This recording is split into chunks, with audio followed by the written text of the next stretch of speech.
ఆవుకు సంబంధించినటువంటి ఈ పదార్థాలతో తయారు చేసేటువంటిది ఇప్పుడు మీరు చెప్పినటువంటిది ఏదైతే మాయిశ్చరైజర్ తయారు చేయడం అనేది ఈవెన్ అటువంటి వీడియోస్ కూడా వైరల్ అవుతున్నాయి. ఒక 100 times తిప్పితే కనుక లైక్ మాయిశ్చరైజర్ అనేది ఇప్పుడు తెలుస్తోంది జనాలకి. మర్దనం గుణవర్ధనం అంతే. అంటే ఎప్పుడైతే మర్దిస్తుంటో దాని వాల్యూస్ పెరుగుతుంటాయి. పచ్చడి చూడండి బాగా చేస్తున్నప్పుడు ఎంత టేస్ట్ ఉంటుంది. రోటి పచ్చడికి మిక్సీ పచ్చడికి అంటే మర్దనం గుణవర్ధనం. మనిషి వండుతున్నాడు కదా, ఇలాగా అంటున్నాడు కదా, దానివల్ల వాల్యూస్ పెరుగుతున్నాయండి. పాతకాలమే మళ్ళీ వస్తూ ఉంటాయి అంతే, ఇంకేం లేదు. కానీ దీనికి డిమాండ్ చాలా ఉంది. ఇప్పుడైతే చాలా డిమాండ్ ఉంది. ఇప్పుడు మేము ఈ లేహ్యాలు తయారు చేస్తాం, ఇందులో నెయ్యి వాడుతున్నాం. బయట లేహ్యాలకి తేడా ఏముంటుందంటే ఇందాక అనుకునే నెయ్యిలో తేడా అంతే.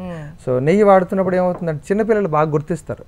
వాళ్ళకి ఏంటంటే ఒరిజినాలిటీ చాలా వేగంగా కావాలి. ఒరిజినల్ ఏదైతే తేనె నెయ్యి అయితే వాళ్ళు ఎక్కువ నాకుతుంటారు, అదే వాళ్ళ దగ్గర.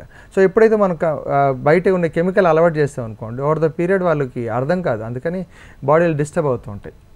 ఏదైతే నేచురల్గా తయారైన ప్రతి ఒక్క వస్తువు మనం ఎప్పుడైతే వాడుతున్నామో శరీరంలో మార్పులు కూడా ఆ రకంగా వస్తుంటాయి. అంటే న్యాచురల్గా హీల్సింగ్ పెరుగుతూ ఉంటుంది. ఓకే, అంటే ఇది లైఫ్ స్టైల్లో భాగంగానే మనం వాడుతూ ఉండాలా? లేదంటే ఇప్పుడు హీలింగ్ ప్రాసెస్లో చూస్తే ఇప్పుడు ఇంగ్లీష్ మెడిసినే కావచ్చు, లేకపోతే ఇతరత్ర మీరు ఈ లేపనాలు ఏవైతే టాపికల్ యూజ్లో యూజ్ చేసేటివన్నీ కూడా చాలా ఫాస్ట్ రియాక్షన్స్ ఉంటాయి, చాలా ఉంటాయి అవి. సో ఇది మన లైఫ్ స్టైల్లో భాగంగా ఉండాలా, లేదంటే ఇది ఒక మెడికల్ ప్రకారంగా శాస్త్రీయంగా ఇట్లా వాడుకుంటున్నటువంటి ఇందులో ఉన్నది కూడా ప్రతి ఒక్కటి ఆయుర్వేద శాస్త్రమే కదండి. ఇది అలోపతి ఏదైనా ఉన్నా కూడా అది కూడా ఎక్స్ట్రాక్టెడ్ ఫ్రమ్ ద నేచురల్ కదండి, అదే వనమూలికల ద్వారా తీసిందే. ఇప్పుడు మేము కూడా అదే వనమూలికలు ఇందులో పంచగవ్యాలు యాడ్ చేస్తున్నాం.